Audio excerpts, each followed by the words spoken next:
where horror lies.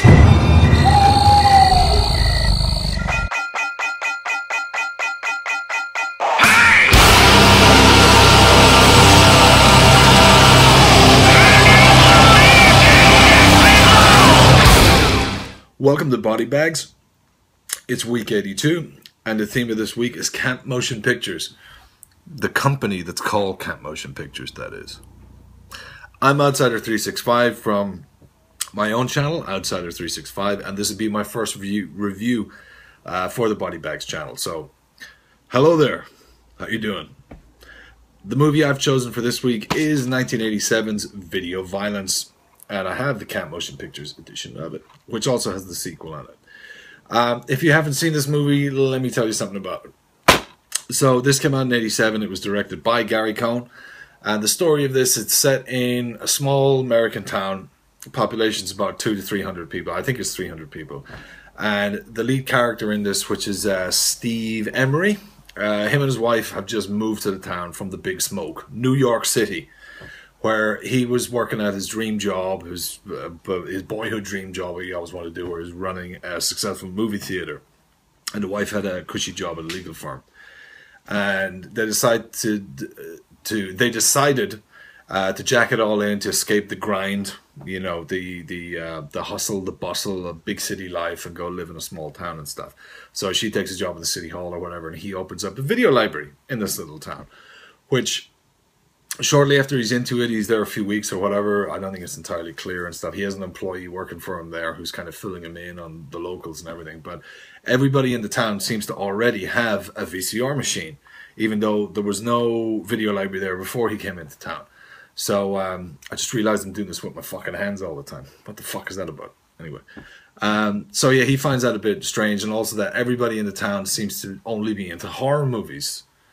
Which, you know, a small, close-knit group of people that all they want to do is watch horror movies. Can you imagine that?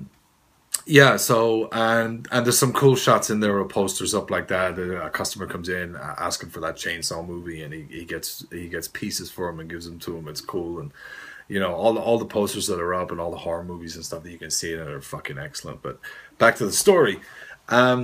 One day he's going through the returns piles, you know, the movies that the customers have returned and stuff, and he sees one that it's unbranded, it's not labeled, it's just a video in a box. He doesn't know what the fuck it is. So, you know, they're talking in the shop, and his employee is like, "Oh fuck it, we should just throw it on and see what these people watch and shit. What have they been watching since before you opened up the store?" And they had all these movies to rent. So they put it on, they watch it, and holy shit, it's a fucking snuff movie.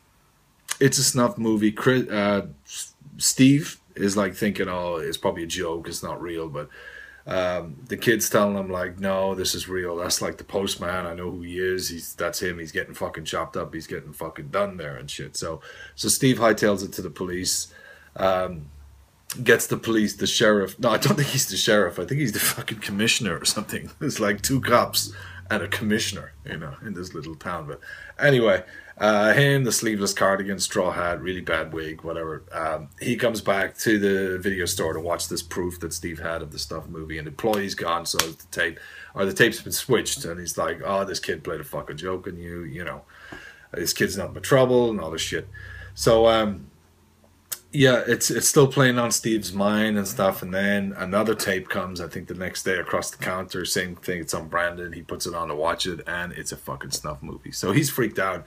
He's discussing it with his wife, and, you know, she's like, kind of, maybe it is a joke, are you sure, and this stuff, but it's playing in his mind that, you know, basically people in this town, they're really obsessed with horror movies, and they're making fucking snuff movies. They're killing fucking people, filming it, and distributing it around amongst themselves. That's what they're fucking doing. So he's kind of caught in a bind about trying to actually uncover who it is, and also just getting the fuck out of there, because he's terrified and everything like that.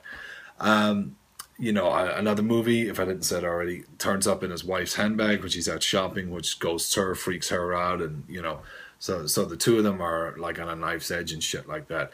I won't go into the story anymore without fucking ruining it for somebody if you've not seen it. I would highly recommend this one if you've not seen it. It is a fucking excellent SOB movie, and it's an excellent fucking 80s movie, horror movie, if you ain't seen it. The music in this, I always like the music in this. It's like fuck all the orchestral shit. This is 80s casino time, you know. Not casino, Casio time, I meant to fucking say. And Yamaha, it's total synth. It's very atmospheric, the music in this. It's it's almost superhero-ish, the actual theme music to this. You know, it's fucking really cool. Always liked it, very atmospheric. Music fits into nearly all of this, except for one scene where Steve and the wife are talking over dinner about like all the shit that's wrong, and the music underneath it sounds almost like some shit from the Olympics. It's like way too fucking happy for that scene. But apart from that, it really fits in.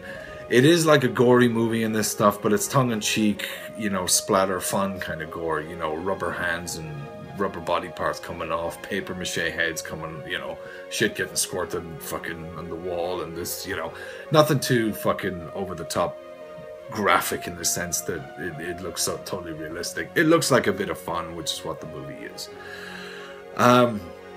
So yeah, that's about it. That's my 2 cents on video violence. So thank you very much for watching this review. I want to thank everybody in Body Bags for welcoming me in. I want to thank Mood616 for getting in touch with me about doing this. And his video is on tomorrow night. Today's Saturday, tomorrow's Sunday, so make sure you check out his video. So yeah, I'm OUTSIDER365. Thank you again for watching. I've been talking about video violence from Camp Motion Pictures. And I will see you again. Take care. Bye-bye now.